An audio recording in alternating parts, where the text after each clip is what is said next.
Kupiga simu kila siku ni vibaya, lakini ndani ya roho kila mara kitu kinaniambia nikwambie baby njoo. David Lutalo. Oh mama, chilina fese lingena ziwama. Kati wenaimbe chigambe cho muvase soka ningamba natulika nenseka. Nasoka nembi wandika bwenti. Newai ngankoma bukomi kutugeze rero bwempandike nchanja kuyisa munkwate. Imba mpisamu. Nensome ekigambo lya kabina kagera natulika nenseka ngaguwa chiwandise zena chiwandise naye nga nate nasikyakijjukira nakula mu video ya kapapala ushaulaka oli okwata kweche ekikyala nali sawa tenali nsolo mukwata gwanda bakunga mukute badati nga bali batukuutira dda mbuno ki ndinjogereshe luli enviri wali oteka muki jeto wazineza zigwa kuno wezi saba nyumiza kasitola nga nkogedde nnyo gwatawulira akati nasanga nga nakajja nasanga omuyimbi n'abamukwano gwange gwe bayita bannange gwe bayita Ambassador Sally ebo Ambassador Sally naye akocha weka new style Ambassador Sally nangamba naye olabika naye toyina identity so singa kaviiriko okagira bwoti nga kange kano kalaba kigenda kukola mwana nga kamukikebe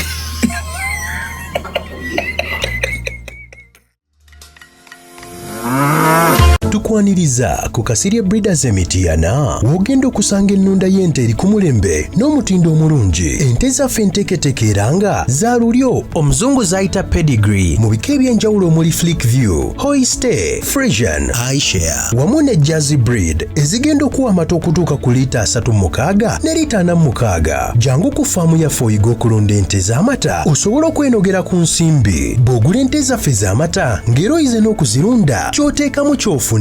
Tukubire ku noti 7556 86 39 38. Osobola n'okutugoberera ku YouTube oba TikTok n'osobola okumanya ku byonna ebikwata ku kulunda ente z'amata. Views expressed in the following conversation do not represent the views of this channel. Kwe tuli ku mukutu twatudde dda Cruise Exclusive Alan Cruise walijjako wetulaga gwe mukutu Cruise Exclusive gwe mukutu Alan Cruise ye CEO ye kagutondawo tuli proud pale be banafa abakasiye Breeders Emityana yasalawo n'agamba nti ye buli celebrity aligenda ku faamu ye ajjamu wa yente yangamba buli celebrity Alan gochaza kastatu ke Emityana kati David Luti naye chawededda yeah Uncle David tuyaga byabwerere ebyabwerere bikuisiza ddala bubi making sure tebajja kunnangira oli alina ku making sure tajja kunnangira omusajja mukulu tajja kulangira kasi namwete yange katale yange jedde ku mata gange social media wagitegedde nnyo lwaki kubanga kati olaba obanyo obugambo obwo papa social media wetava tukuwa ekibumba tulino kisaba mwino kisaba era bwe tugamba nti David tukuwagidde nnyo ate kati bwe kijja tusinda emitima ate kati kankubuulire ng'oyagala olaba ennaku eri mu bayimbi be balabye nga muzze mwerandiza oyinza oyo David ateekeddwa okujja kati kyemanyi mulimu abayimbi olaba naye ntambulako ne Spice Diana bw'otambula ne Spice Diana abakazi b'obutale obwo balwa kuba ali free nnyo balwa kuba baamulaba balwa kuba ekifaananyi kyabalaga gwe kaddayo navaamu ojja obuuzeeko ku omwana wange akwagala kati kyemmanyi David engeri y'abantu n'engeri image yo gyeri mu bantu mulaga gwe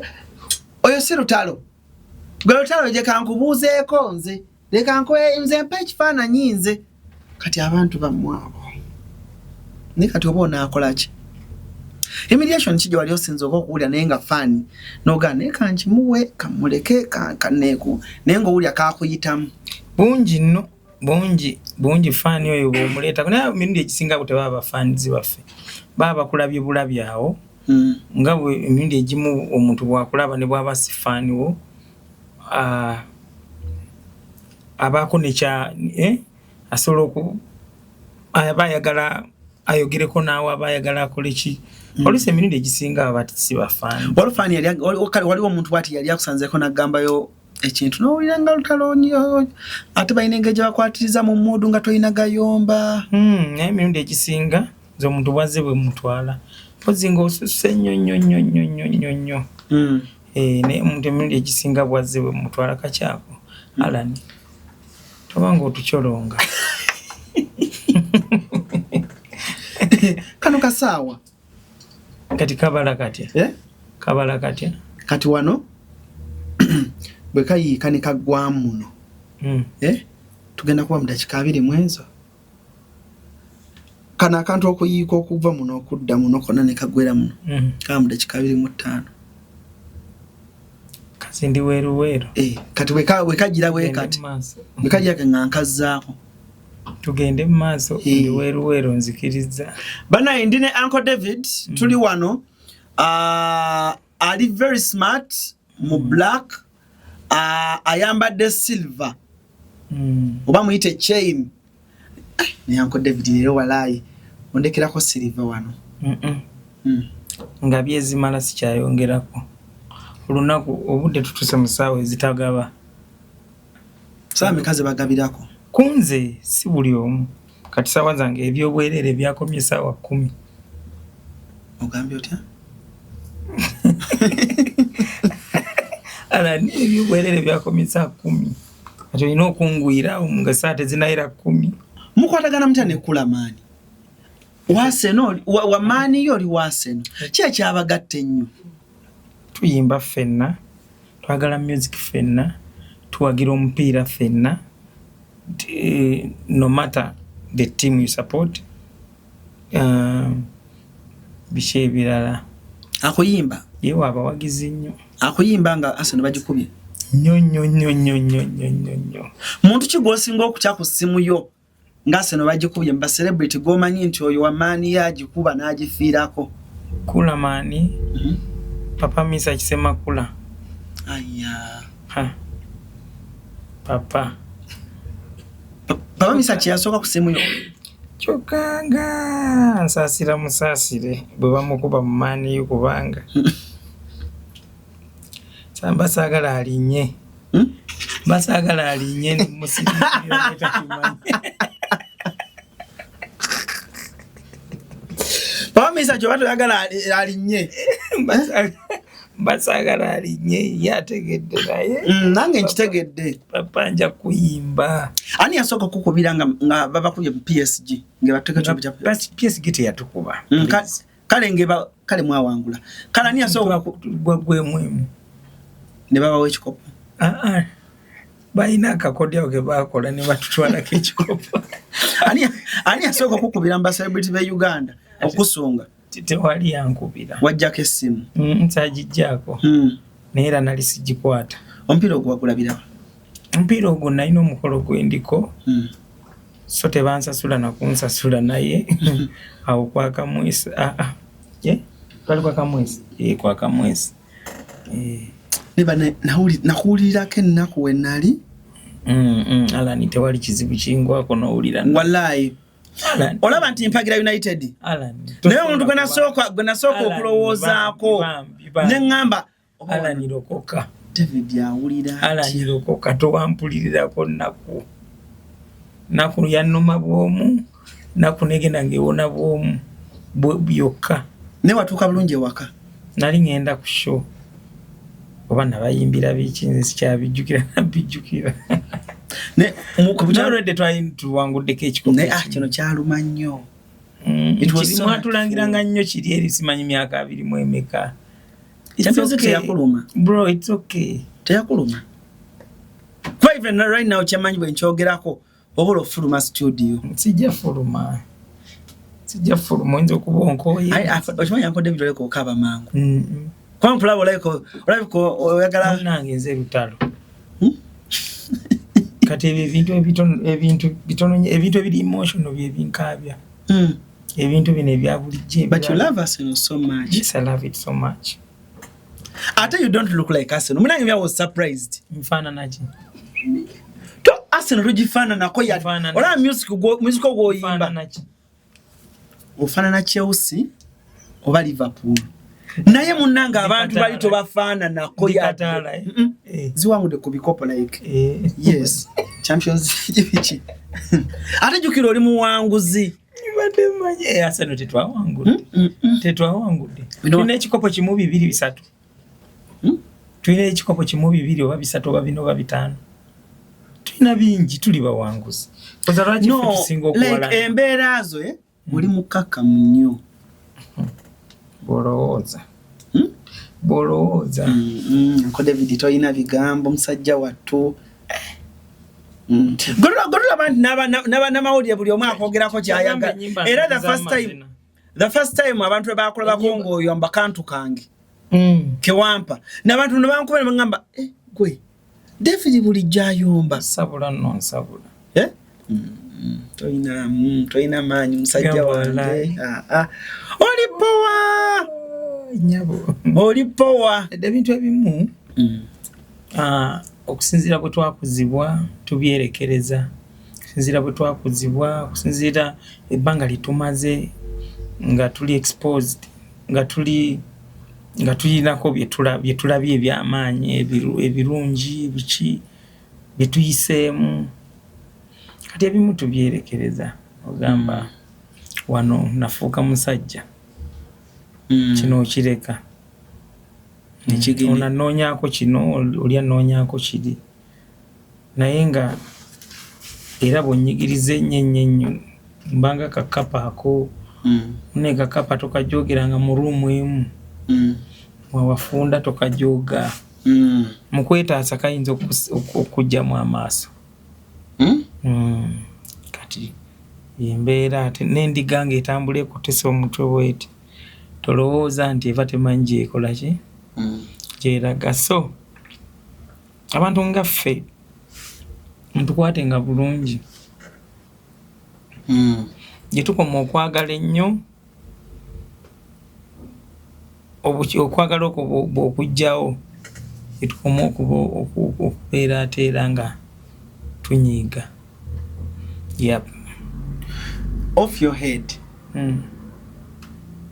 oyina ennyimba mmeka? Simanyi.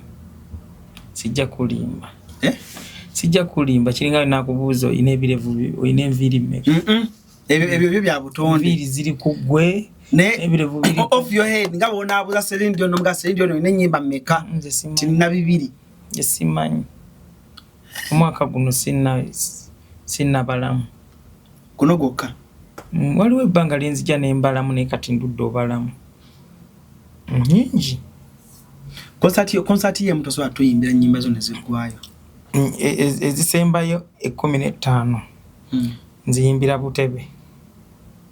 Bantu bona abagenze kwebaka. Oyimba baagala.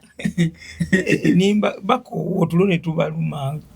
Wanga sola ziyimbira nyingi gwe. Nyingi ddala. Gitali myaka 10. Gitali 15 kati. Kati nze wakuba hit yo nga ndi musenia 2. Ngoli mukulu. I'm proud. Wakuba hit yo nga ndi musenia 2 omwana najja fe twali mu boarding. Najja ne bamubuuza ogenda mayiminga luyimba ki yali wadde. Nagamba kapaapala. Komwe chechi. Tumugamba bye biki ebyo. Yali mwana nga yali abeera gundi twatusomera Ntebe kubayita kati ye nga abeera Galugeyo mu kyalo Galuga kyali kyalo yalo netumugamba ngeri gyova mu kyalo olabika ogenda kuyi bana nga ateekamu ekiyimba nga tuwulira ekiyimba kikoona tukamba tugenda onoonya ku muvubuka naye nga naye alinga ye wa mukyalo nga wa mukyalo nga kale atandika butandisi yali Manyala ni bono chokozo tandika boto. By the way, sincerely speaking, the reason watching kwagala news is because I've seen your image. Ngeja echuka. Yeah, right. Image zechuka like omuntu bwavayo n'agamba nti mu music industry ya Uganda eno to appreciating Lutalo ku kifaananyi kikyolaza abantu n'abavubuka abakulabye ne bakkiriza nti kino kisoboka with your story okitegeera like omuntu ali abata appreciating because bawulira olinaga nti David yeyokyera amanda ge agira bwati ne yekulula onzijukize eryanda onzijukize eryanda gomanyi obulumi obuli awo gomanyi saawa zino Uncle David omuntu okukwatako mu ngalo nga tezigira tezikalabula gomanyi omuntu okuteekayo ekirombe kye enkuba n'etonya wamanyi otya nti engalo ekyenyamala zikalabula go entebe naliko mu kyalo naliko mu kyalo kati nga n'abakazini bange abagoocha nenge embeera yanda ddyo twalitema yanda twalitema bintu bingi nnyo bye twakola mu kyalo omuvubuka yenna ali mu kyalo ayagala anoonya future olina okukola buli kimu kyolaba ekisoboka okusobola okwetaggulula ku banno kuba mubeerako abavubuka nga bangi buli omu alina ebirooto eryo n'abatalina kati gwe olondako sayidi gyokola ki gyogendako oba oloota oba toba na birooto kuba bangi nnyo ebirooto tebaalina era kyasigala nga naye yali kyaliwo mu kyalo bangi nogwe kyaliwo omanyi buli omu abeera ne kyaliwe Miki akyaliyo gamba oli naye Lutalo ngoye mwali naye mu kyalo nga blood wo wabwoya bwogamba tukube tanuulu ng'agamba tuyingire miti natemanga waabo kati oyo wagamba gwoli wa ku kidoto vaamu naye naye yeeyisa bulungi atanjagala nnyo atanjagaliza eri abantu abatakkiriza nti nfuuse kyendi bo basigalamu kali akawakana toyo David oyo wawano fala kituufu kati munnange ate bw'okakulema okuvaamu buli n'omusigala ng'okyamulabiramu image y'emu temusobola kukwatagana so abamu twalemagana okukwatagana naye abamu ndi nabo probably Mickey bulijjo nfunye omukisa ogukubuuzaako Lutalo I've ever wanted to ask you a question nga nsinziira ku story yo because yannyumira nnyo ate eri so inspiration eri naddala abavuka abatulaba bwe walinga mu kyalo did you ever think of yourself okweraba wano wooli nti David ndigenda mu kibuga Kampala ndifuuka ow'akabi okubeera ne ssente buli omu asobola okukiroota but being a star ng'ensi yonna ekumanyi ng'oyimba ku booda eno paka ku booda eno kiralamu but bwe wali mu kyalo wakirootako oba gwe wali olaba kirooto kitonotono nakirootera ddala kubanga nze ne baganda bange bwe twali tubeera nabo ewaka nga tukola n'obulango kubanga the hairs nagikola nti sinalowooza nti narekodingayo n'oluyimba kati nga tubeera awo tukola obulango vayas ebatuusaako mwana mulenzi David Lutalo n'abayimbi banjagera bayimbira obuyimba bwe buti kati nga tulina obuyimba bwe tuteekawo amwerekeddeko awerekeddwako olwo ne tuteekamu ate basita betumanyi mu nsi naye ng'obulango tubukola nga sinalowooza nako nti narekodingayo oluyimba naye nga nina ennyimba zange mu bitabo so ekirooto ekyo nakirina naye nga simanyi Katonda alimpa chance nensobola okupenetratinga nenfuka omwimbi w'amaanyi naye ng'ekirooto nakirina ensonga lwaki nayiyanga ennyimba era nze kuva buto nga njiya ennyimba nenziyiwa nendaba nga music akyuse nenziramu nenkyusa kuva buto paka we natandikira nze nagenda okutandika okurecordinga ennyimba nga nina ennyimba nga 80. What?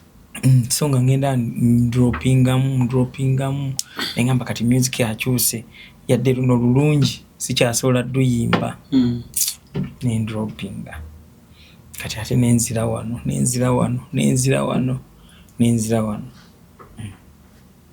bwe mpulira ennyimba zo ze wajja nazo like was it so tough ewaka oba embeera yali so tough ewaka kubanga wayimbiranga bw'oyimba ku nnaku bw'oyimba ku lunaku bwa maama bw'oyimba ku nnaku ey'abantu gye bayitamu owulira omuntu ayimba ku kintu kyategeera obulungi kyamanya obulungi oba kyalabye ewaka.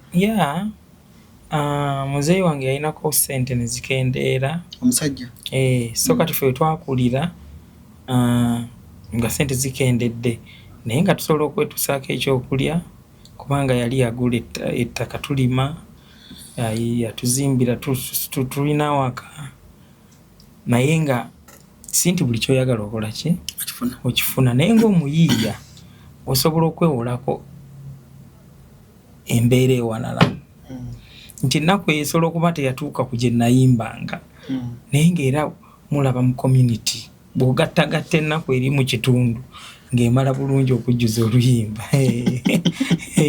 kati nagattagattanga ennaku nenzijako ewaffe eno nenewola kweno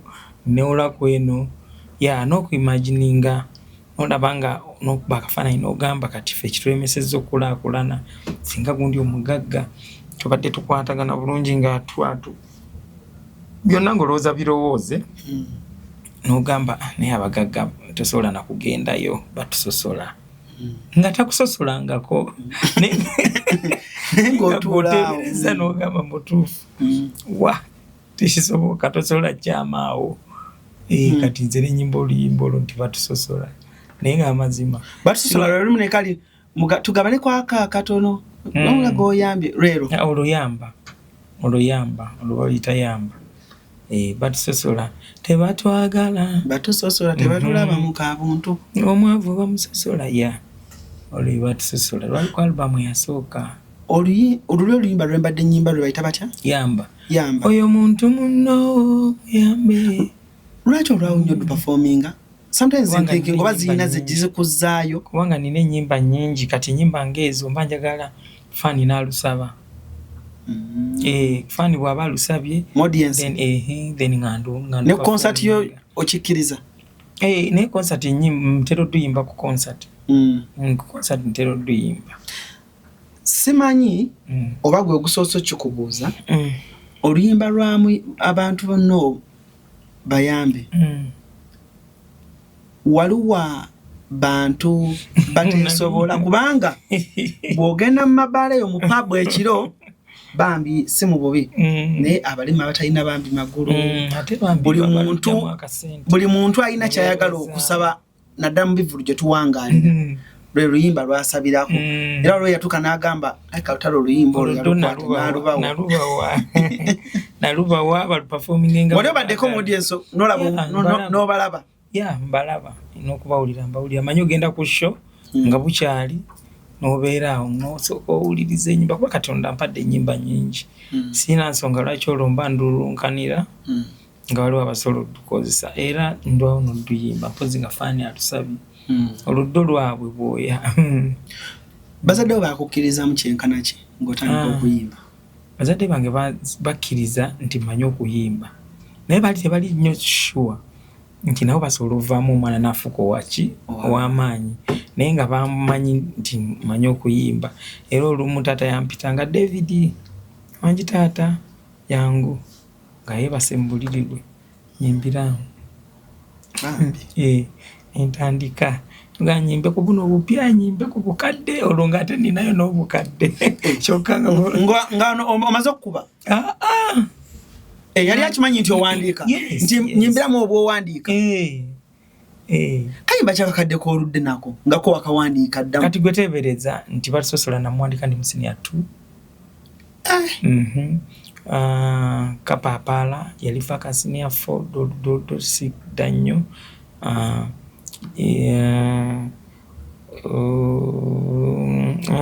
mbwa yekatwe ezo bwezi tozo nazo nanga olwo malenya kanga suulira nti oluyi nalwawo okumanya oluyimba olukirala lutegeeza and I believe so many people tebamanyi town yekatu what inspired you okuandika naluya omanyi obeerawo ng'ogamba mulamwaki gwe nnyimbako tambuza obwongo njiye ku mulamwaki nkole ki n'okusinziira ku bayimbi ababa baliwo kati abayimbi abali mu kyalo eyo abakyawandiika ennyimba bakompitinga naffe era atuulaawo n'agamba David yayimbye luyimba ki nti sijalala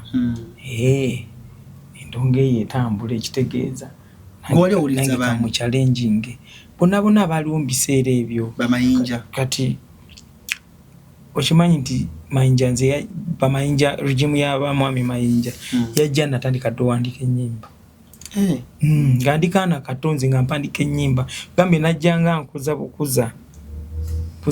bukuza Paul Kafeero nga bamaanyi ng'olina okuwuliza oluyimba lwe naawe obeeko ogambe kanjiye ayimbye kino nange kanjiye kino okitegeera nenzija music bweja nga akyuka nenzija nga nkyusa nga nkyusa kukyalo tewabayimbirangamu nga bayimbiranga nedda saayimbira nayimbiranga bamikwano gyange bali okumpi kati nali mpandika nnyo kadongo kamu kati lumu tuba tuli eyo balitta wa muzeeyi eyo naye nga tugenze ku kisaawe kusamba mupiira kati nga waliwo remember muzeeyi alina amaka abiri nze mbeera ku maka amalala naye nga ngenzeeko mu maka amalala okubeerayoko kati nga balina omuyimbi waayo ayimbanga basudde ayimba ennyimba z'abasudde ng'azisunsula linnya linvudde mu mutwe Mukama Katonda wange bamuyita yali ku kyalo mutabani wa muzeeyi Salimu neerabidde erinnya linvudde mu mutwe nga batuwakanya mbagamba nze nno sobola okuyimba ennyimba za Kafeero naye nga zonna temuliimu nalumu lwe mumanyi kumanya nze nzimanyi ate oyo tasobola kunsinga oyo ng'ayimba eza mwami basudde tasobola naye ngenda bayimbira ennyimba za Kafeero nga temuli lwolumu lwe mumanyi nammwe mugenda kutya ne bagamba ne basaakaanya awo ne tutandika n'ayimba n'ennyimba ne bampanika bati bagamba ate onaayimba eza Kafeero mukambwe nnyo naye temwali muluyimba lwa Kafeero n'olwo zonna zaali zange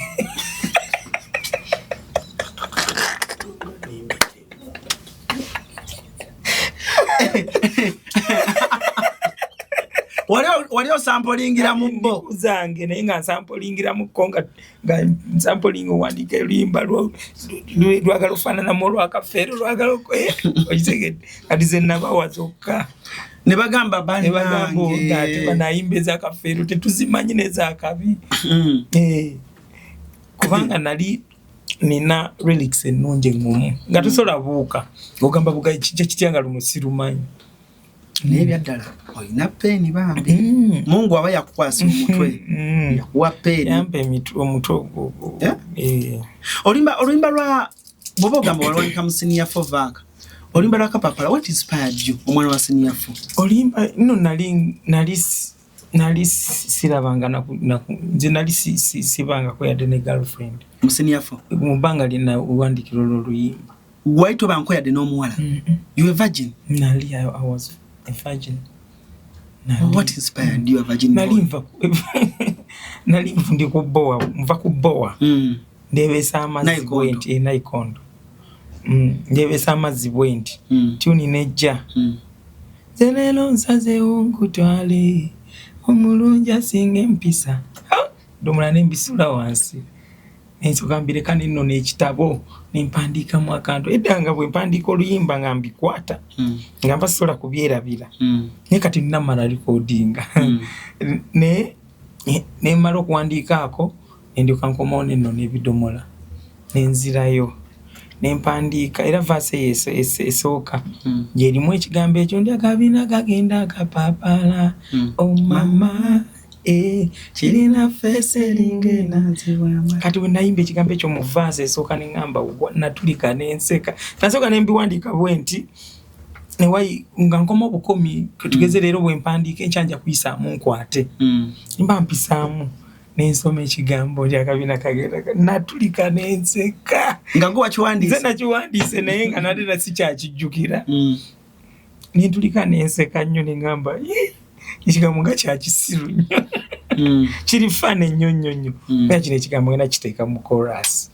sisobola kireka mu vaasi omulundi gumu so nenjiri ya chorus nga mulimu ekigambo ekyo neŋŋamba era olunaku neŋŋamba banne Katonda oba olina oluyimba lwalimpa ne lumpisaawo baluyimba ki ne nja kwagala nnyo oluyimba Katonda lwalimpa ne lumpisaawo saalayo oli mu kyalo ngenda mumba ngenze ku bantumye ku dduuka waliwo wa MC Eddie Kasana mu katale awo yali ayina edduuka nyimba saba vibinga awo nyimba nabo bayimbi sibijjo simanyi nembeera awo nenja saamirira ne mutima ne gungamba bannaye nengwa nange nembagambeze ennyimba zammwe tie zange nengamba nange ndi muyimbi edi nangamba nyimbiramu ne muyimbiramu kaawo agamba ono kyali mwali ayogera yangu wayimbaako asijukira luyimba lwe nayimba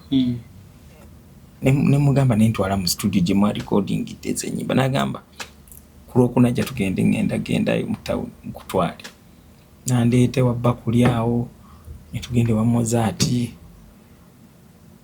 saali nadde ebibiri ne tumusuubiza nti tujja kukola ki tujja kudda nemwegayirira nkolere ku kasenta akatonotono twagenda nenkola emirimu gyange gye nakolanga kupoota nengenda nasookera Manda tugenda Manda eyo nali natematema dda amanda nengamba bannaye benafuna nsaba Katonda ne mugamba Manda gano gavaamu bulungi ngenda kusooka recordinga luyimba lwa Mukama lulwo Mukama seyampa sente ze navujjamu ngenda wa Mozart nendikodinga ennyimba ezi 3 nendikodinga Ai Mukama Yesu Ai Mukama ndio nasookerako kuba nali nasuubiza Katonda tingenda tusookera ku luyimba lwa gospel nendikodinga Ai Mukama kapaapala nantavuganyizibwa ndavuganyizibwa olai katokamanyi kaliawo kakadongo kamu tekatutuuka kala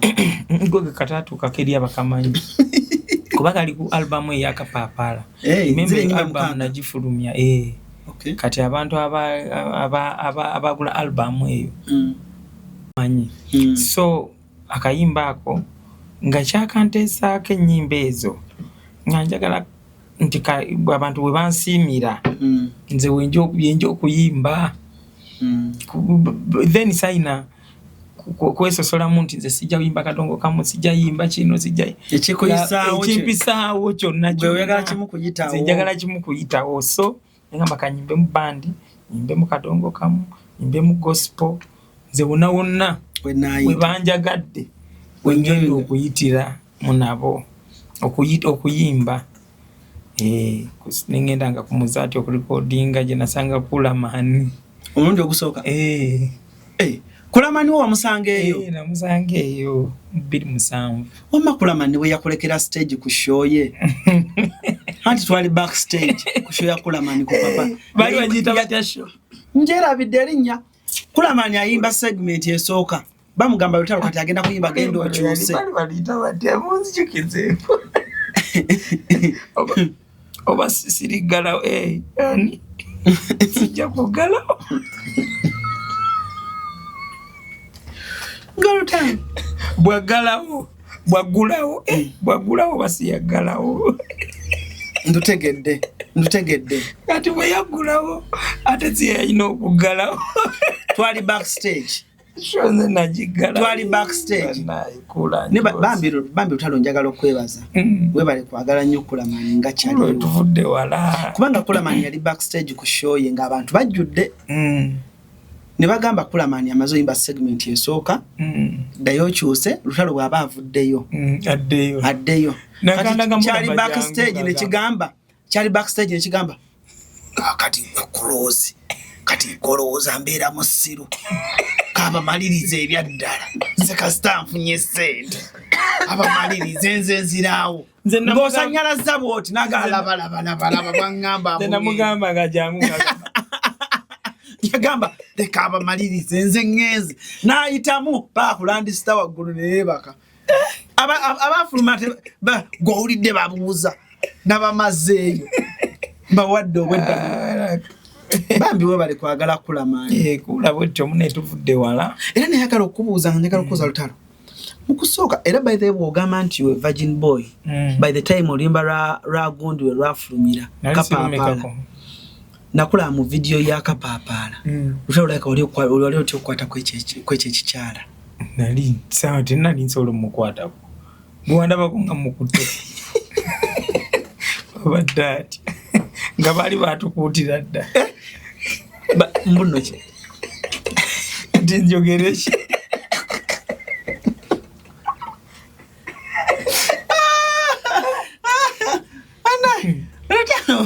Lutalo olwo oluyimba banaitwa omanyi oluyimba lwalimu ekyo ekikyala baaba nga kimaze kati ani yakikufunira Honorable Kayimba Solo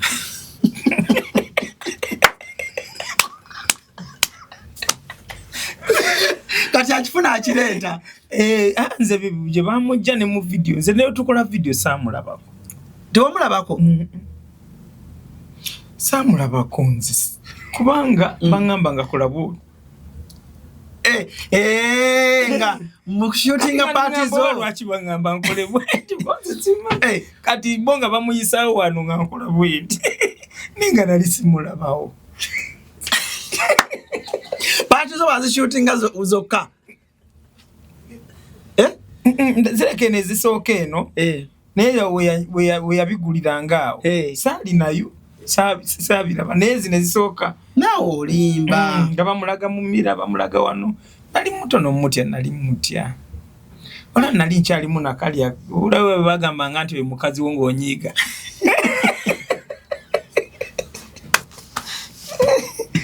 eka nalimu obusiru n'obugwagwa n'obutumbaavu ekitegeza gwe Lutalo industry wagiyingira tulabanga ku mukazi yenna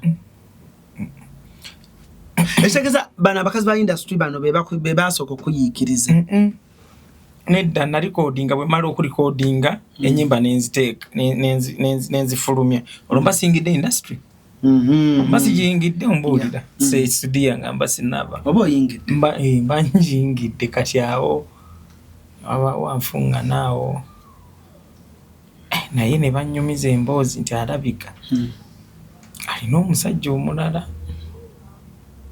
ngamba ono okutta obulamu bwange ku myaka gino newalika innocent boy I was so innocent abakazi abalina sente tebakuyikiriza nawasizaawo olimba maama w'abaana nga nakafulumya ndowooza 29 najja 28 29 wali naye mukyalo wagenda n'omunona kya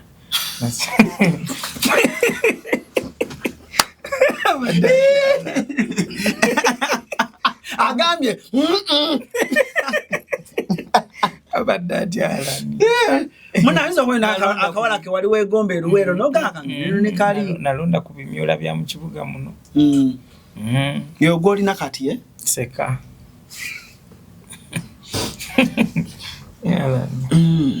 nebibaawo ebibaawo munna naye kirungi baŋŋamba waliwo nzayo nti ŋŋambo ze nkunoonyerezaako eno baŋŋamba David Lutalo ne bw'abajjinja ng'abaana be yabatutte ku ssomero mbw'ova ejjinja n'okumawo n'obeenoonera mbw'oyagala nnyo abaana bo gw'abeenoonera gw'abeetwala ku ssomero nze mbeetwalirayo n'okugenda ne mbalabako naye nga sitteeka nti ndine bwe mbaawa no olusi maama waabwe abatwala naye ng'omuzadde obuvunaanyizibwa mmanyi okugenda ne mbalabako n'okunyumizaako okubeera nga bali frigend kubanga obabuuza obagamba oba olina ekikuchallenge nga totya kumbuulira ne munyumyamuka n'omakinga sure tewali kiba challenge diro wasooka okweraba ku TV nasooka okweraba ku TV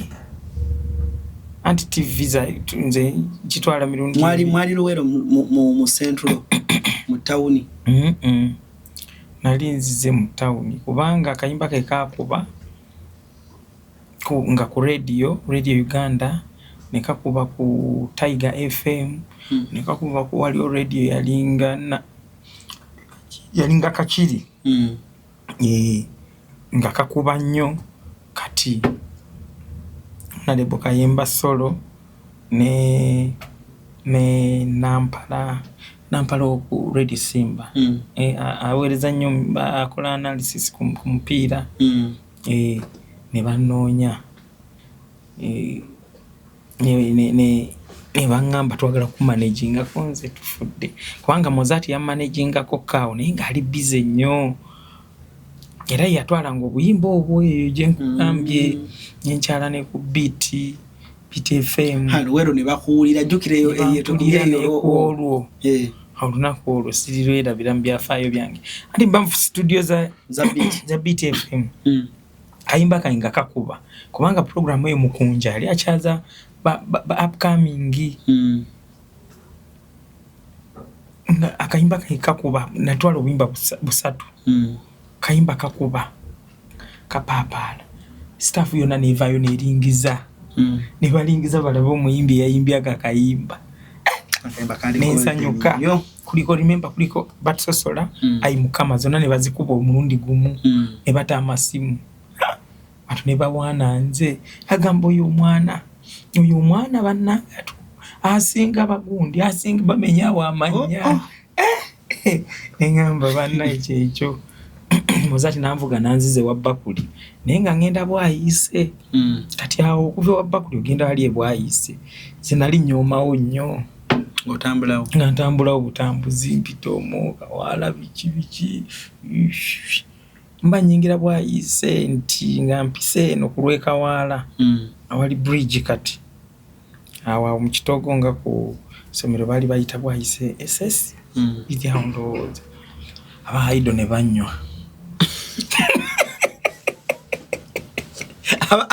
polisi banywa kimotoka kya veringa kya taxi bebusho ebanga banange ebichebejiza ndi muyimbi mva kureba na ivana ku beat mva ku beat eveza David Lutalo mva ku beat mva kuyimba na ndi muyimbi badde na mulwadde nali ntabudde na makerenda kubanga okujja Mozart ankubira tufunye program ku beat nga ndi mulwadde abantu temukalwalira we kasana nengamba mama nze ndi mulwadde nengenda sola suwa mukisa guno tyonosobola ngenda kugenda ngenda kati nalino mukebe gwa malagala gweddagala mukasawo oluzanga babiwulira empyo ofunye tebankuba ne batumbusa wali nabweru ne batuyingiza mu kakomera kagundi aduko nasanga kachafu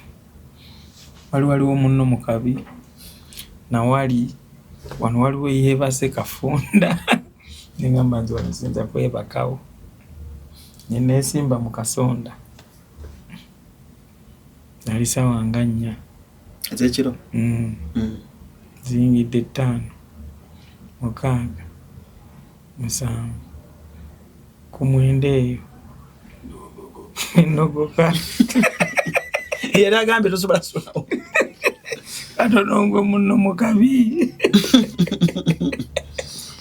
nefunyiza abantu muno mukabi awunyo kamala obukamazi bana bannange nengamba naye kyonna kyekiri nze sigenda gamba bazadde kubateeka ku pressure nti bansibye kansirike baba nakowa bananda kwasina musango nze nebibyayido nesibitegeera ruwero tebiri nga ngamba kati mbadde ki sina musango zisiri muzi wa misango naye olunaku oluddako tuba tulutuuka musanga 12 eyo enjala ennuma nentulika nenkuba omulanga nti woowe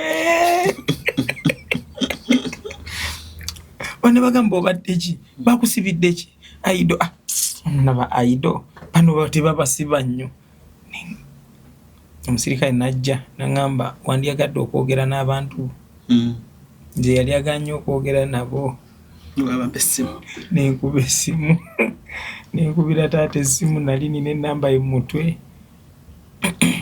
nakubira Mozart nga Mozart bambi ndaba musumbuwa nnyo anyambye antutte nakoze bikyate muzze ne mu bino ate taata ye yakubira ani Mozart najjayo agenda okujja ng'ate bantutte Sentema bana bangambye mbu idol simanyi bakuteerawo tebanteerawo batutwala Sentema ku nkumbi naye olunaku lwe twali tugenda okulima taata lwe yajja walimu akasirikale akeeru akakazi akawala kati aba yakagamba ki enkeera ne kaleeta emmere ezo yali alya akawunga ne baleeta akatooka akaliko ennyama oba bakokyalya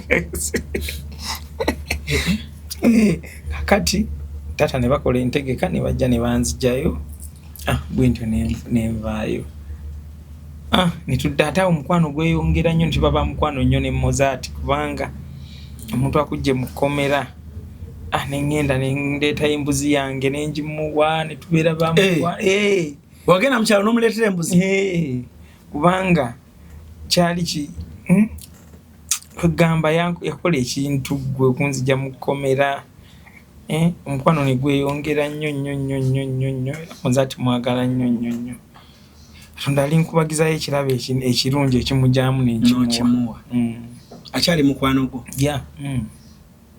olwolimba lusooka du performingawo obojjukira papala nasooka mu performinga wano Kakiri Kakiri Mozart agula ku Masekro show Masekro mumanyi muzimu gwa Nanja exactly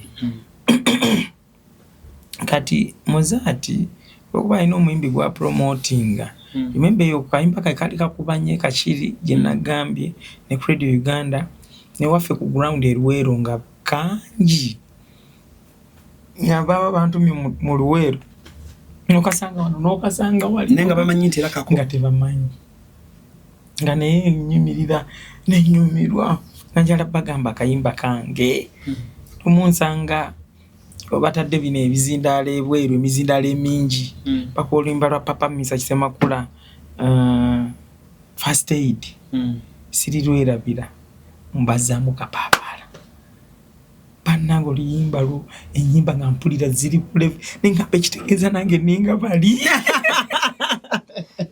yadawulira bulungi nnyo abantu tebassa peesi ya kuzina basigala bazina kyekimu nga njagala bagamba bannange akayimba ke muzina kange naye nga ewaka taata yakawuliramuko neneiba nga manyi okunsaba CD mukama munze mirembe mwami Kagumba nga nsaba CD ani agula albamu yeyo aliani mama Mikayembo yona lepo Kayembo yajukira obulungi esi waweza milioni 2 zali 3 nyingi si nyingi naye twasanga albamu ziri mu kuvaako bandi badde batuweera ddala akasente akawera so oluyimba mwami Mozart Moses omukulu wa Mozart oyo nga ategeka show eri yaguze ku Masekro nga ateekako ani asinga ng'ateekako eno Masekro ateekako David Lutalo kapaapala kakati Masekro nga bamugamba aba ayita nga alaba posta eriko ani asinga alabako omuyimbi gwatakolaki gwatawuliranga nako ajja alumba Mozart mwana erinnya lyange ndikoleredde ongamba oti ani asinga n'akaana kesiwuliranga nako kesimanyi nakoledde ku sente ntono biki bikyolimu naye nonkola ekintu bwekityo era nagamba nsonyiwa naye akaana kayimba bulungi nyaako jja yekywacwana naye ng'ate tewali kyakukola nnyo ndowooza n'obudde bwali buweddeyo sho ng'etuuka kati nze naye nali simanyi nti oluyimba lwakwata dde eri Kakiri mu bantu maama ntuuka nze nsooka bayimba nzirewo kuba tuli mwani asinga mu masekula koleshi addewo. Nayimba nenkuba kapapala abantu ne bacyankalana bonna abantu ne bajjula n'oluddamu nempunga nga zimanyina kigenda mu maaso katono nteka akazindalo wansi nziruke nga simanyi kigenda mu maaso nga abantu bonna bonna abali mu kikaali bacyankalanye. Olowooza ani asinga nimvaawo noli najja nayimba nga bamwagala ng'era omwimbi gwe bakoze eki naye yali tasuubira nange kenyini nali sikisuubira ng'ate tulina n'ogenda eruweero kati ne bamugamba ate eruweero gye banzaala ze okuluno nze nasembayo yagamba tokasoosaawo Kayanga yagamba Kayanga tokasoosaayo Kayanga kaleke tokasoosaawo nina gyendaga kazi endongo yamwenyumira naye kwegamba olimba buli yaluulirangako ng'aluwa munne nego lulimba lwamaanyi buli yaluulirangako nze oyimbye ennyimba nnyingi ku YouTube zirina 5,7 but that song is so golden. Yeah, of course nduwanyo n'ekitiibwa kubanga lwanzigulirawo. Otera luyimba? Luyimba. Tera luyimba oluusi. Omwezi gugwako ng'operforminze awayinja ng'oluyimbye emirundi k'emeka? Simanyi naye oluusi bwe mba siruyimbye yamba mule siruyimba. Oluplaying emirundi emeka mu motoka yo? Siruplaying. Sikyaluplaying. Omwana we yali aluyimbyeko? Simplay simanyi oba gye siba. Siwulirako ng'aluyimba. Nze mba mukuba demos mu mmotoka mba mukuba demos zange. Kwanga oluyimba oluta ne lukwata mu wiki 3. Kati olukwata mu wiki 3 nga tewaluyiga bantu balukusaba nga tomanyi dduyimba. Sente ze zasooka wazikolamu ki ng'omuntu yenna yakakwata ku kakadde akakadde kakasooka wakakolamu ki? Nakakolamu ki naye nze nzijjukira kye nakakola. Wazirya ne kulamaani? Sijjukira. Sijjukira. Tewalina ggaali? Nze taata namugamba yaŋŋamba kuba nali nnima ne nfunamu obusente nkungula ebijanjaalo ne nkola biki. Nansanyuka nnyo olumu ansanga ku lubimbi. Nange onsanyusa nnyo. Oyagala nnyo okukola tulinga abavubuka abalala. Kati ky'oba okola okuŋŋanya akasente ako n'ogulamu eggaali n'okola ne mugamba taata. Munenze eggaali zansobera. Oba zirina bisiraani abazigula tebava ku magaali. Emuganze ngenda kutandikira ku kidduka kya muliro. Zigenda kugula ggaali. Wagamba otya taatawo? Tatange yali mukwano gwange. Akwagaliza bw'ofuna akasente gulayo eggaali ne mugamba taata nze kansooke ngula ekyo ekidduka kya muliro.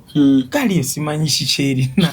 Abaana baza ne bazitimba obuntu oba ne babeera comfortable ne beeyagalira ku sigenda kugula ggaali. Taata ne mugamba sigenda kugula ggaali. Bintu bibiri byonna bye twakaanya naye.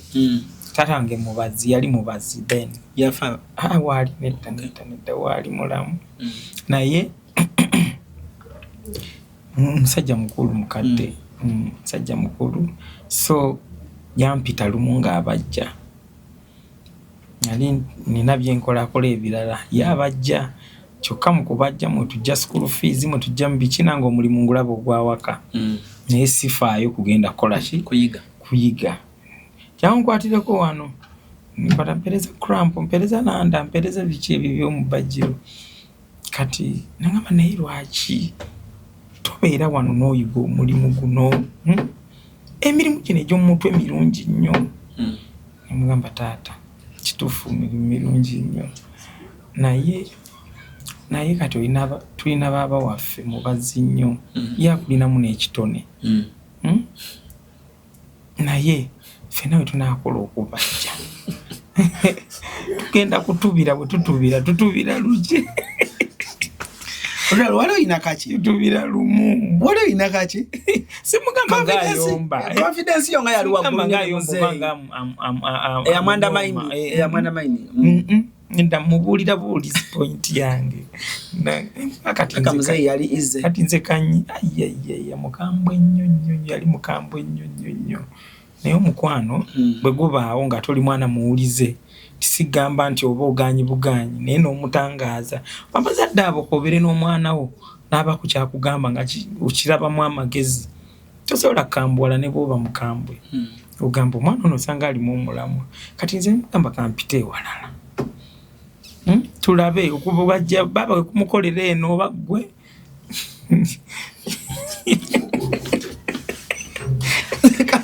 kampite no mukuyimba gwe ne baba muyiteyo mukubajja tufunayo twesanga tomanya era bwento nengoba okubajja wali ogenda gisindika noka lande eyo ekisooka ekyantiisa baba olinga alina ati mungi nnyo nze banjagala kukinkaka mbukasi kyokka nga nange nina gye nina ati nengamba kansigalire celebrity ki yasooka okufuuka okubeera kyaliwo mu ebiseera mu biseera byakapaapaala namba ya celebrity wasooka osavinga mu ssimu ogaa nawe n'ogenda erweyo nogaa naye olaba nange ennyumya n'ono nti nze oluyimba lwange lwakwata ng'okubeera n'ennamba ya celebrity yonna okubutaba na namba ya celebrity yonna ge mawulire kati nga bbe waffe balowooza buli omu nkolaki buli omu mulina ate indeed buli omu nali nsobola okuba nga nkolaki kubanga okayimba buli artist yanyumirwa akayimba bwoba mupya buli omu akunyumirwa tebakuteekako mbeera obuzibu okuba busatu banaamanya nti onoofuuka akayinja mu ngatto obuzibu okuba busatu buna ne bagaa natandika okwekubya nti nno otala ali mu nnamba yo mwazannyira so abayimbi ekyamazima neekwekamu nze nali wabbula nnyo mba artist kusinziira bye twali tuwuliranga mu kyalo eyo biki bayimbi basobola okukwatamu awo noonoonya akayimba kozaako nga tokalaba ebyo ebiboozi nakati gye biri mbiwulira so nasooka neneekweka nze studio waka mulimu studio waka shows so paka enatuuka ekiseera nembeera established artist then awo neŋŋamba kijje sikubuuzangako ani yaleeta ddiiru y'okukola oluyimba David Lutalo ne Solid Star yali ani tebali no ba Norton ne bafuna ddiiru eyo kubanga Norton awo twali twababuulira bye twagala naye sijjukira oba nali nkola na manager ki limba lwa mairo lwali Uncle Ivan ne ba Norton Uncle Ivan ne ba Norton lwakolera impact nnyo bakola impact nene nnyo ma recording mu studio mwenna baweereza malobozi Nigeria kubanga Solid Star ta trusting a sound of the Uganda ma shootingirawa South Africa wa flyinga sinateeka mu luyimba olwo nawe musajja wo yagamba ekintu kiyagamba papa ani Kulamani nga tolinyanko naye ennyonyi Kulamani ta trusting a kintu ekyo tamanyi we kisiba tamanyi we kikola ki yagaana mweyeta trusting a kintu avuga tamulaba tamanyi oba agenda siba oba agenda kwongera muli nagamba mugende bagamba buli muyimbi ayimba ennyimba nga Walumbe Zaaya mumba zange mbibaawo baba bagenda kufa kyakyakuviirako okuyimba oluyimba olwo because waluyimba nange era nja kufa no like but oluyimba oluwandiika n'oluyimba naye ng'owulira omuntu alinga ayimba pain olina okweteeka mu mbeera olina okwambala engatto ya buli kyogenda okuyimbako waliwo yakulyaza amaanya noga leero nedda kabeere mwami Paulo Kafeero bwe yayimba Walumbe Zaaya teyafa yabeerawo n'abeerawo naye kuba olugendo luba lumu era nange bwe naafa nga mutandika nti yayimba ennyumba zange mbibaawo naye bambi nedda nze nja basiibulako nja bakubirayo limba bwe naaba ngenda kufa mbasiibule sijja baleka buli ssaawa ngende bugenzi ojja kukola otya nja basiibula nja kukuba akayimba akabasiibula era bwe naaba nvuddewo abali bawo bawulirize bagambe nti kali omusajja atusiibula musajja ayimba akayimba kano ngamba ate nakayimbi sigenda nakayimba n'ekiseera kijja si kati nze nja kufiira ku myaka 98 kati myaka 98 Katonda ne bwagikyusa n'agizza eno ziba 89 si wabi si wabi omanyi ojja kugamba nti njagala nfiire ku 72 akyuse eno akuwa 27 bw'oba osaba Katonda emyaka gy'olina okufiirako beera tosabe 82 okikola otya okubanga buli mwaka olinamu oluyimba kisa kya Mukama mpozi n'abalabe oluusi batuyambako abaki abalabe akakundi kali kenaga ali cruising kubulidde byama bya David tugenda mulamu katono bwe tukomawo tugende ku luyimba olufuuse ensonga mu ggwanga Sijalala oluyimba oluli mu Luswayiri lwonna David Rano zagenzo olabanga Abannayuganda atukooye tulina nnyo wano mu Oluganda n'atusuulamu Oluswayiri ekintu ekiba nga ate kitambula bulungi tuumulamu tukomewo ne Sijalala tukomewo tovaawo so wetuli tukomyewo ndi n'omuyimbi yagikubye ne by the way nga tetunagenda ku Sijalala njagala nkifune from the horse's mouth nze nga Alan Cruz akayimba kali erike ekigamba David Lutalo yawandiika Chameleone oluyimba is it true namundikira oluyimba lumu oluyimba ki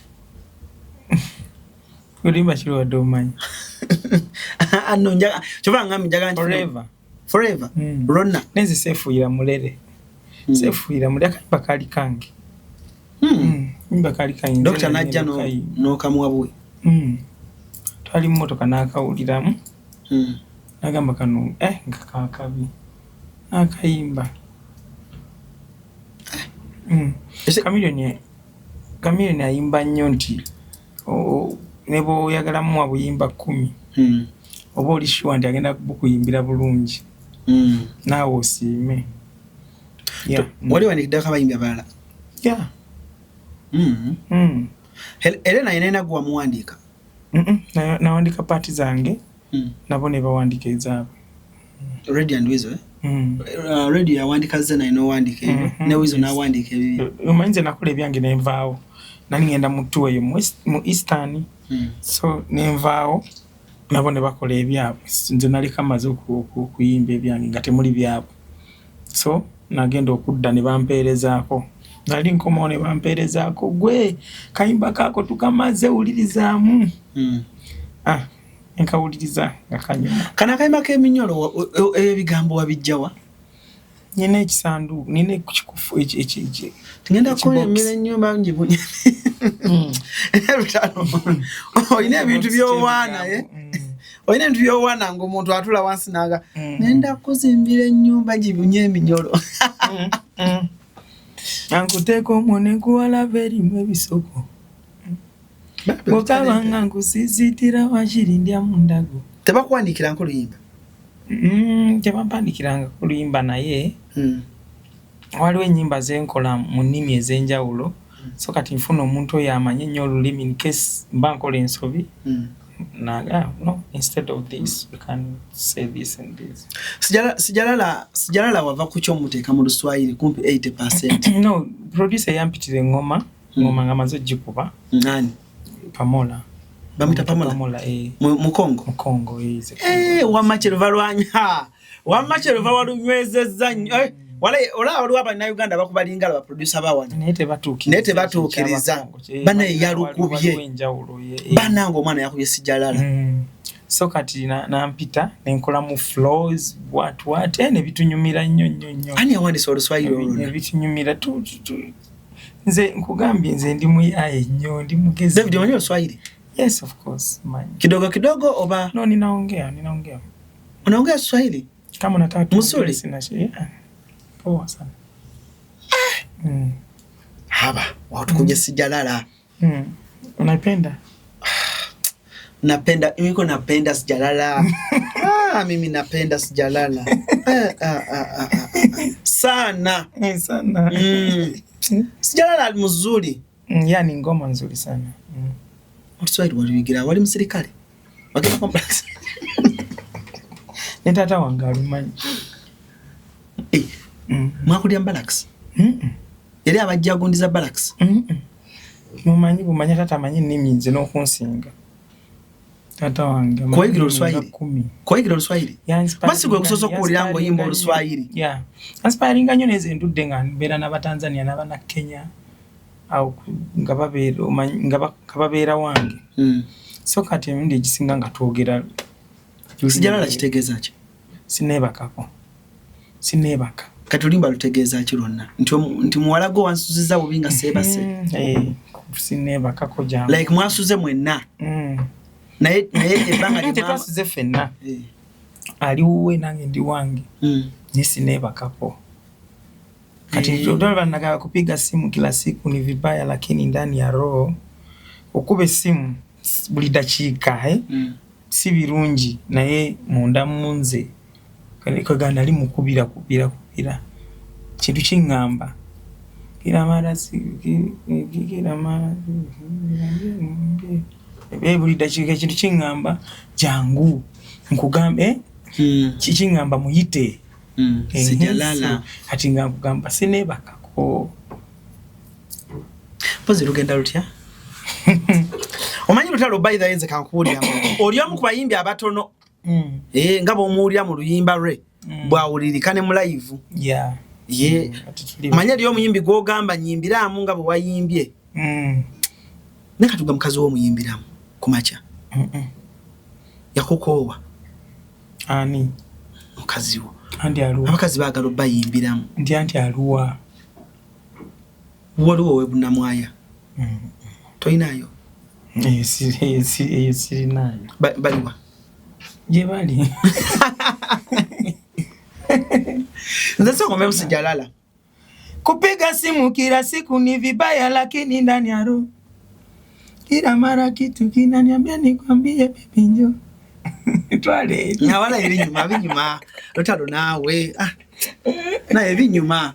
Ate golalo oyina kano kokola n'okwata wano bwoti. N'olyoka kasuka eddobozi. Soko gire muninda kwa numero kutereza mu akalo microphone yabadde wala. Wambanja kano okolachi. Omufuna bulungi? Soko. Kira Lutalo. Kasoko bagambe David Lutalo. Anai. Uncle David Luti. Oli wakabi. Uncle David Luti. Simanyi mama atandi commenting Diamond Lutalo.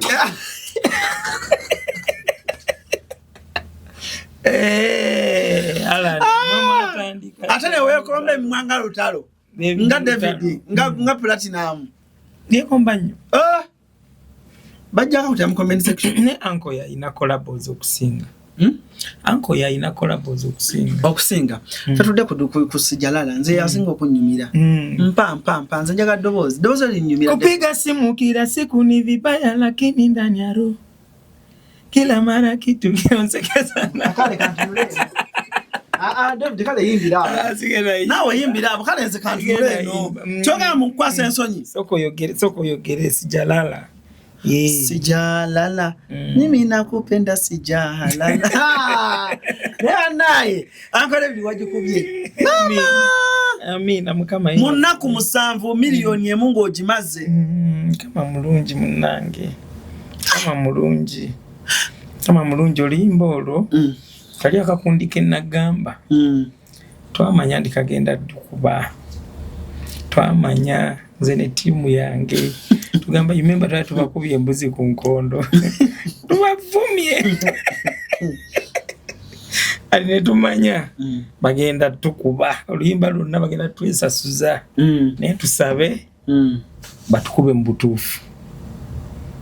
Tusaba. Kamba n'ekirala. Yimba luno kuba nali nakava ku media tour e Kenya. Mbulimba luno nimba lwagenda okukola media tour e Kenya. Nali sinaluta nali ngenze kukola media tour nga nakata leo. Nengenda nenkola media tour ne ba successful nnyo. Nyebayagala nnyo music wange gwe naba introducing omupya. Nga buli gwempulizaamu agamba kino ekintu mukakasa mu kikuba. Ate temuwulidde kyange. Zino ennyimba zigenda tukola bulungi wano. Nengamba okay. Kati bwe bampaga amaanyi nengamba kati project eddako ngira giteera eno. Kati segenda loliba tugenda kudamira tukolere media tour ya East Africa. Ino lirala lwengenda okuta. Wennaata lwengenda okukolera media tour ate ya East Africa. Awo nja tambula naawe. Kubanga katwetaaga okumanya baani betugenda dduwa. Tube nga tulabe embeera ya kojja wange kusaawo mbeera. Gotogenda linnya nnyonyi. Kati olimba luno. Yaluli mukola bulungi eyo. Kubanga era gye lwafubutuse. Kenya. Wano basi. Kenya Tanzania lusinze kubawa. Kenya. Tanzania dukola naye n'amaanyi tubadde tetunateekayo mangi nnyo ge tutadde Kenya ne wano. So naye tusinze Kenya, Tanzania, Uganda.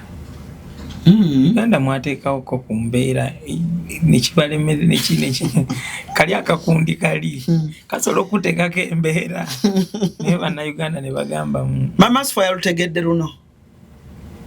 Mama Sfa alina ennyimba nnyingi ez'okutegeera. So bw'aba talutegedde waliyo endala z'ategeera. Mama Sfa wa lutalo. Mama Sfa wange. Naye olina bafaani babamu ng'oludde nabo. Nga bw'omusala omusaayi. Nga guvaamu the hairs. Era haya kati mulimu annaani. Mulimu owa longi. Yaliwo. Tomanyi mwimbi yakamala okukola longi. Eyamenya ebitooke. Wiki ewedde abadde ne concert emenya ebitooke. David Gondi kapo. Kapo amda haya. Banga deni si mwaka gumu seebiri seesatu. Seetaano. Wamu wamuyira wamu amasanyalaze wamu wamuyira naye akola bulungi sinze namu amasanyalaze. No ngamba wano ku show. Wamubereramu. Of course kinkakatako. Kati mulimu ani omulala mulimu gwe mulimu kapo. Nze mulimu kapo. Mulimu producer woli Yaledi mwali. Yaledi naye ajja mbuzi. Mulimu abayimbi betujjamu abajjamu obuzi. Kula mani aliwa. Ali freestyle bwayagala aleka. Bwamala agenda mu Golden. Wa freestyle jayagala jakola kusinzira ku mundu gyaba alimu kwolwo. Katumanyi okuleeta muntu manyi okujjamu ne tubeti mpologoma. Manyi okujjamu John Black kusinzira wa tugenda okukola. Manyi okujjamu Khalifa. N'abayimbi abalala bangi nnyo awo. Wansi Dana Kabenge. Dana Kabenge ali omu. Bangi nnyo. Nabi omwana ayimba bulungi David. Era bambi omusabira lumu kimuteba bambi omuwamu. Tuli mukola akayimba. Ne Dana Kabenge. That's good bambi. Oyo omwana ayimba bulungi. Mumu abaana bayimba obulungi. Shasvani. Ate nawe no tutera kuwaawamu naye bw'owaamu oba oweereddemu ddala. Abadde mu olwawo. Naye weetegereza nnyo ng'ogenda kuwamu. Kati last time no watuwaamu tewatuwaamu temwewaamu ne Rema. Si ya kolabo gye wasembe y'omukyala. Ali mukyala ky'omulago wawaamu. Kambe nawe twaluyimba nani? Bridget Mars. Lwamwaka ki? Mwaka ogw'oguwedde. Temwaluleeta. Twaluleetera wano lumanyi. Kanti YouTube lusobola okuba ne miliyoni lwa lutalo. Naye okulutuusa eno. Kati omwana naye ali mu group bamutani? Bridget Mars tomumanyi. Sigenda kukulimba nti. Akyana ekyeru ennyenyenye ekirabika obulungi. Kojja tannakitembeeya. Kandekere naawe kubanga onswazizza nnyo. Kimba kikolabo mmeka ze tukubye okuva ku lwarema? si nyingi. Ora Shakira lwasooka olwaleero. Shakira. Omalulirwa mu COVID. Lulwa mu COVID. Ne bambi ne Shakira wamuwa olwo. Era lero muleta ku stage bambi. Ya muli mu collab mu computer tetunatanga. Chokola bankugambye to wawa. Na mu collab ne toina collab efudde lutalo. Toina collab ne Spice Diana. Eyute fulumanga. Toina fuluma. Toina collab ne Pretty Banks. Ne Pretty Banks? Toina mu collab awani omulala. Nno bw'ozoogera oti ogamba zifuluma nkya. Bwe baagalira bwe bazifulumiza. Be batanatuuka. Ibagalire bafulumiza. Nekintu tokikutte bubi. Tokikutte bubi yadde n'akamu. Naye kati sijalala gwe tuliko. Sijalala gwe tuliko. Sijalala gwe tuliko. Ye wamuyimbye bulungi. Amiina. N'abantu balwagala. Kati olya bulungi nga oyimbye ebintu bitambula naye nga oluusi nga temubimanyi nemutuuka awantu ne muyimba nnyo naye nga temubitegeera. Naye mpulira mu mutima wano performance natuse ne balunsaba ewa Bruno K gye yategese ku live. Ku live ya Bruno gye wajjidde mu costume yo. Sabadde nedda si ku live. Si ku live ku TikTok wewe ku show. Ne balunsaba nnyo. Ningamba kambayo akatundu nembawamu akatundu. Ate tumanyi challenge eno nakitegerera luvannyuma nti ya bbeeyi.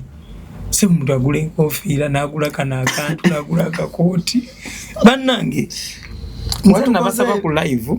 Watukoze ebintu. Nze nabasaba ku live to promoting fashion eyo. Era ngena nina enteekateeka ezikola sijalala fashion eyo.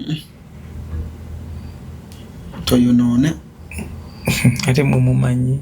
Ogenda kola otya? Baana bato mumanyi. Mumanyi. Ani akwambaza? Ekyo wali ani akwambaza? Olaba mweyeseka gye museka ejeregerera. Ani ajerezi? Munna ati nze manyi ndi mujerezi nnyo. Nakulanga ekimu ku bimbeezaawo kujerega. Kati obona obuseko mbumanyi mu kujeregerera. Naye ky'oba omanya kali akakundi. Kayagala kakube eyo fashion. Kabamanyise kabalowoozesa embumbi. Nyamazima. Fashion nnungi nnyo. N'ekirala.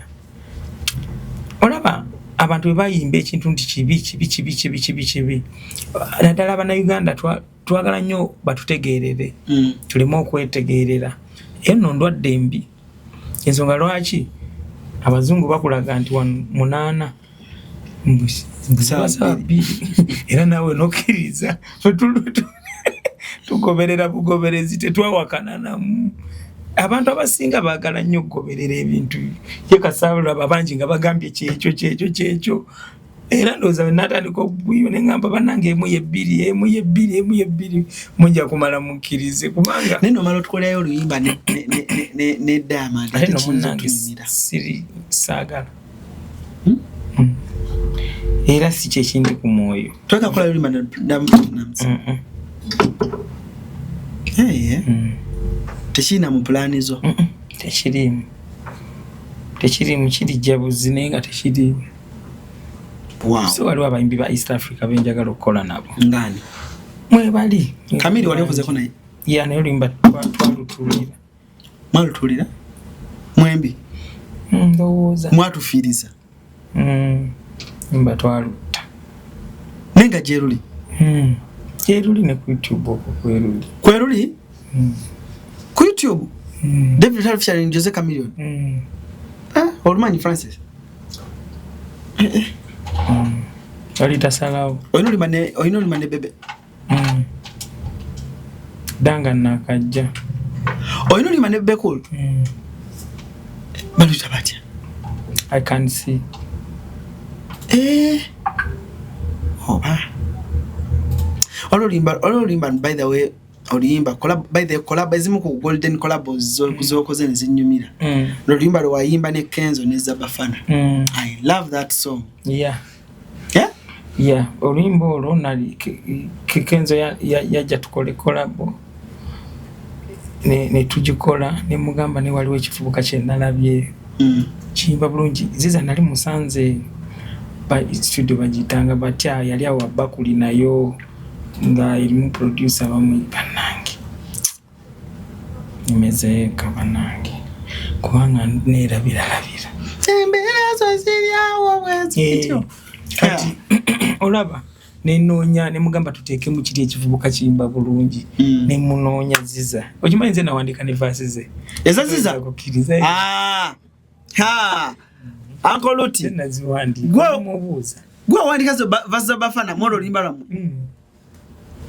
Tiatano nyo mano bakulemeza wano tireze ne data naita zikana yenze nempitira mu dirisa kulumubera abe nyumba tudde ne dada nzekanga yamana bitawo nganyenya akabina chukira nga mubuuza bubuuza kati njala ekigambo nga tekitegerekeka nkigatto ngenda kuddamu mpulizo oluyimba bo wandika vaza bafana moro olimba lwamu ne kenzo Gwembo liso talente anzikiriza oye yali wange nanti yali ko mudaya zidakika embale bafana emyezi emibale yali muda bafana sewe bafana yali muda hey azidakika meka yali mukeda kika embale bafana yali muda mwagala nnyo bafana nga ina talent 80 yali mudahe azidakike nenako embale yali munako embale emyezi emibale naye bwe yafuna engeri jagiramuko nafuna ne bakola duo ne yamoze waine bafana before nga tebanayima na yamoze olulima mwalukola before nga tebanayima na yamoze what that that was 2009 I don't remember 9, 10 it was a 10 11 10 wana ali mu senior 4 ne binyumire nnyo kinewunyisiza nti owandiika laga ate byo byangu nnyo ebyo ekitegeeza osobola okukya ku lumu David Luti n'otukuba laga kuba sibya njala mbo oja basi lwe luno salawo okay kale tumaliriza ne David Lutalo atuwadde akadde bambi and kibadde kirungi nnyo ne kankubuuza akabuzo kange kasemba ennaku zino oba ebbanga eriise ndowooza lya myaka nga ndowooza giweze 10 oba 8 luli enviiri wali oteekamu ki zino ezaali zigwa kuno wezi saabanyumiza kasitoola nga nkoogedde nnyo gwataawulira akati nasangamu nga naakajja nasanga omuyimbi n'abamukwano gwange gwe bayita bannange gwe bayita Ambassador Sally Ambassador Sally naye akoocha weekati Ambassador Sally gwe twatandika the hairs oyo Ambassador Sally ati nangamba naye olabika naye toyina identity so singa kaviiriko okagira bwoti ng'akange kano okalaba kigenda kukola omwana nga kamu kikebe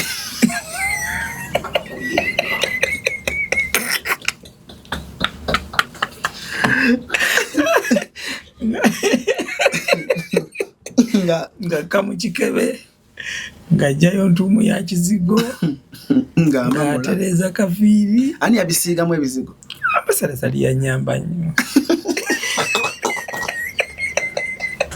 mwali waka sijjukira wa wetwali batwagenda ku saluuni oba twagenda wa oba ku Mozart oba wa nantereza akantu era nembeera na identity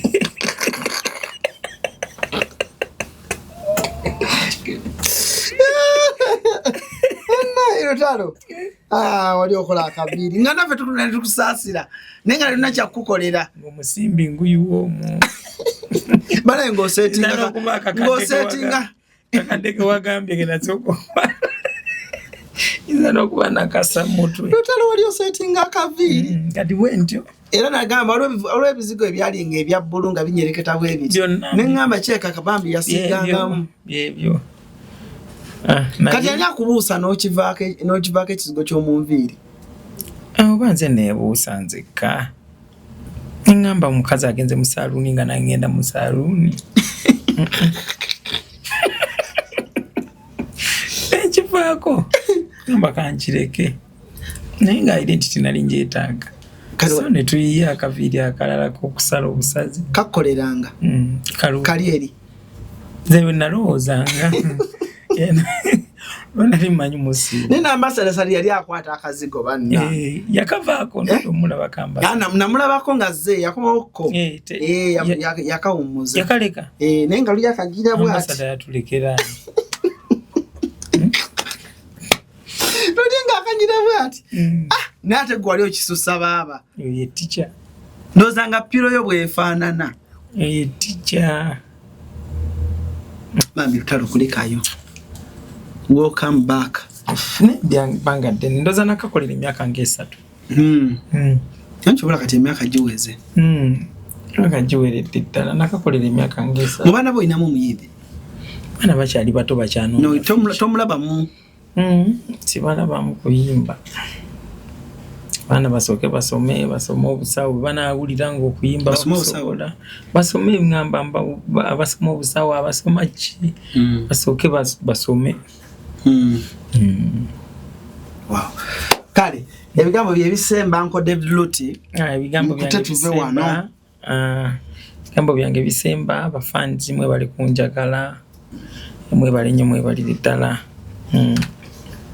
baagala nnyo mukama bankuumire David Lutalo tukyaliddeko wano mu studio za Cruise Exclusive. I hope ebadde interview nungi, inspirational, funny, entertaining, edutaining, byonna kansubira ebikoledde bulungi nnyo. Alan Close gemanya Cruise Exclusive gwe mukutu sisokka wano olunaku olwaleero sebulungi basiraamu bannange Tammy's Fashion Hub ebaleetedde engoye ennungi ez'omulembe nga za kisiraamu omuli jilibab, habaya, casual dresses, gym wear, office dresses, sako ne veils mu kala n'ebika eby'enjawulo okuli cotton veils, chiffon veils, Turkish ne silk veils. Tammy's Fashion Hub yasazeewo n'okutuusa engoye z'abaana abateezi abasiraamu mu sayizi n'ebika byonna era nga bw'ogula tuzikutuusako wonna w'oli mu ggwanga n'ebweru w'eggwanga. Okumanya ebisingawo tusangibwa ku Ikotoolyo Mall edduuka namba 3 oba otukubire ku noti 787 noti 57 565 ne noti 756 255 553 ye Tammy's Fashion Hub abakutuusako engoye z'abasiraamu ez'omulembe.